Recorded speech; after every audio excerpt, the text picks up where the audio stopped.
नमस्कार, आप देख रहे हैं दर्श न्यूज। मैं हूं आपके साथ रितेश शर्मा। बिहार में जेडीयू को झटके पर झटके लग रहे हैं। पार्टी के 3 और मुस्लिम कार्यकर्ताओं नेताओं ने इस्तीफा दे दिया है। उन्होंने संसद में वक्फ बिल को जदयू के समर्थन के कारण इस्तीफा दिया है। अब तक कुल 5 कार्यकर्ताओं ने इस्तीफा दे दिया है। बिहार में इस साल चुनाव होने वाले हैं। राज्य में मुस्लिम आबादी 18% है। ऐसे में वक्फ बिल पर जदयू का समर्थन एनडीए के लिए एक चुनौती बन सकता है। हालांकि पूरे मामले पर नीतीश कुमार की ओर से कोई बयान नहीं आया है, मगर पार्टी के दूसरे नेता लगातार इस पर बोल रहे हैं। अब तक जदयू के 5 नेताओं का इस्तीफा हो चुका है। तो जदयू ने बीजेपी के साथ गठबंधन में बिल का समर्थन किया। इससे मुस्लिम समुदाय में कथित नाराजगी देखने को मिल रही है। पहले भी जदयू ने नागरिकता संशोधन बिल का समर्थन किया था। 3 तलाक बिल पर भी जदयू ने खुलकर विरोध नहीं किया था। इस बार मुस्लिम समुदाय नाराज दिखाई दे रहा है। शुक्रवार को इस्तीफा देने वालों में शाहनवाज मलिक, नदीम अख्तर और राजू नैयर शामिल हैं। मलिक जदयू अल्पसंख्यक प्रकोष्ठ के राज्य सचिव हैं। अख्तर जदयू के जिला उपाध्यक्ष हैं और नैयर राज्य सचिव हैं। तबरेज सिद्दीकी और कासिम अंसारी ने गुरुवार को इस्तीफा दिया था। वे जिला स्तर के कार्यकर्ता थे। इन नेताओं के इस्तीफे के बाद जदयू की ओर से प्रतिक्रिया भी आई। जदयू के राष्ट्रीय प्रवक्ता हैं राजीव रंजन। उन्होंने शुक्रवार को कहा कि इस्तीफा देने वाले तीनों मुस्लिम नेताओं का पार्टी से कोई लेना देना नहीं है। न पदाधिकारी रहे हैं, न पार्टी की गतिविधि में शामिल रहे। राजीव रंजन ने कहा है कि स्वार्थी तत्वों के इशारे पर अफवाह फैलाई जा रही है कि ये लोग जदयू से जुड़े थे।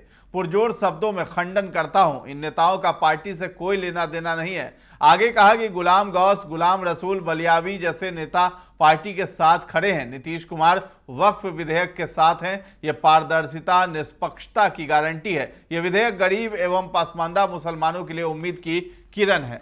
तो विपक्ष पर हमला करते हुए जदयू नेता ने कहा कि विधेयक को लेकर विपक्ष भ्रांति फैला रहा है। उसके निराकरण के लिए हम लोग जनता के बीच जाएंगे, बताएंगे कि वक्फ बोर्ड किस तरह लूट का अड्डा बन गया था। लालू ने भी संसद में अपने भाषण में कहा था, इस विधेयक के जरिए जो कमियां थीं उसको सुधार दिया गया है।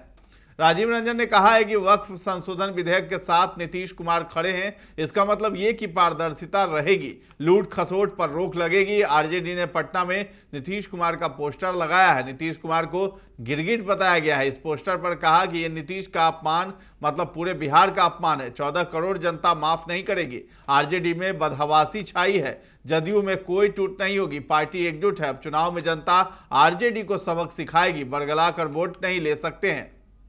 तो 2020 में एक भी मुस्लिम जदयू कैंडिडेट नहीं जीता था। आपको बता दें, यह विश्लेषकों का मानना है कि मुसलमानों ने जदयू को पूरी तरह से समर्थन नहीं दिया है। 2020 के विधानसभा और 2024 के लोकसभा चुनाव में यह देखने को मिला था। नीतीश कुमार के मंत्रिमंडल में एकमात्र मुस्लिम प्रतिनिधि जमा खान हैं। वे अल्पसंख्यक मामलों के मंत्री हैं। जमा खान बीएसपी के टिकट पर जीते थे, लेकिन बाद में जदयू में शामिल हो गए।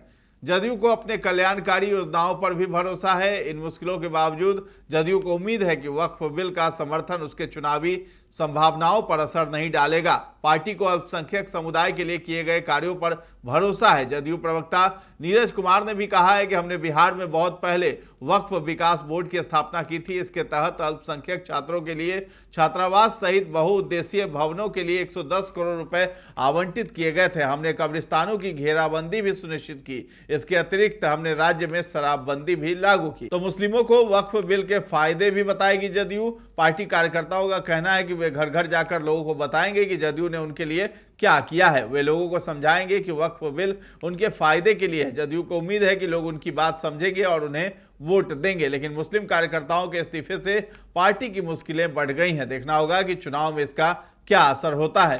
तो फिलहाल इस खबर में इतना ही है। दर्श न्यूज के साथ बने रहें और अभी तक हमारे चैनल को आपने सब्सक्राइब नहीं किया है तो जरूर कर लें। धन्यवाद।